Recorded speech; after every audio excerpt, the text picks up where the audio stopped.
Between the historically groundbreaking WrestleMania 1 and the epicness that was WrestleMania 3 lies the often forgotten about WrestleMania 2. The event was significant, however, in the fact that it was aired in three separate locations. The first third was in New York, the second third was in Chicago, Illinois, and the final third was held in Los Angeles, California. I enjoyed this WrestleMania quite a bit as a child. I watched it on VHS quite a bit. My dad recorded it. I found it entertaining as a young kid. But as an older wrestling fan, I can kind of see the weaknesses in the card as you watch it back. The first match on the card is Paul Orndoff versus Don Muraco. Don Muraco with Mr. Fuji in his corner. Now, it is quite unfortunate the way this match ended up. Not very long, 5 minutes or so, if that, and in a double countout. It's unfortunate.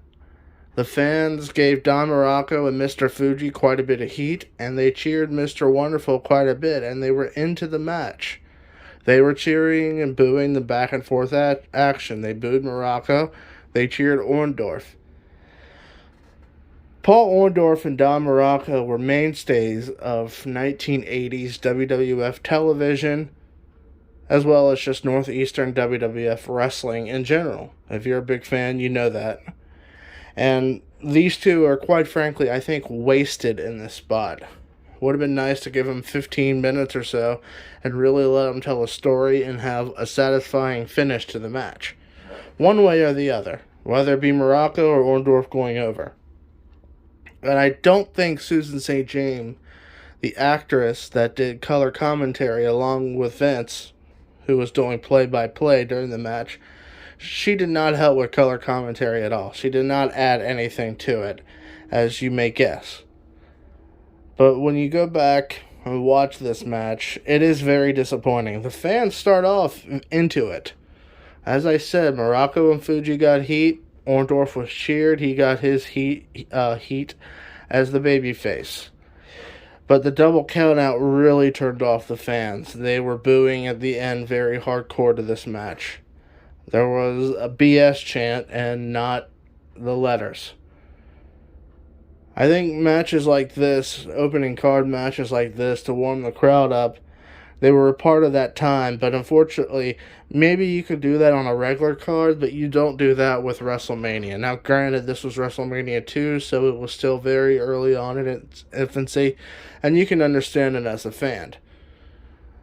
I think years later, in the mid-90s, when the Cruiserweights came over to WCW with Eric Bischoff at the helm, and you started seeing great opening matches, I think that was really groundbreaking in its part, because before that, the opening match was just, well, an opening match. It was meant to get the blood warmed up, get you excited, but it wasn't meant to be great. It wasn't meant to knock your socks off or anything. I mean, this wasn't... It's unfortunate.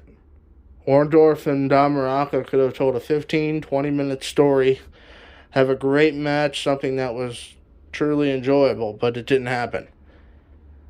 Fast forward 10 years later, you got Rey Mysterio and Psychosis and Chris Jericho and Eddie Guerrero having great opening matches in WCW, and it really changed the template of, I think, of what an opening match is in the mid-90s, because before that, it didn't seem like it was really like that.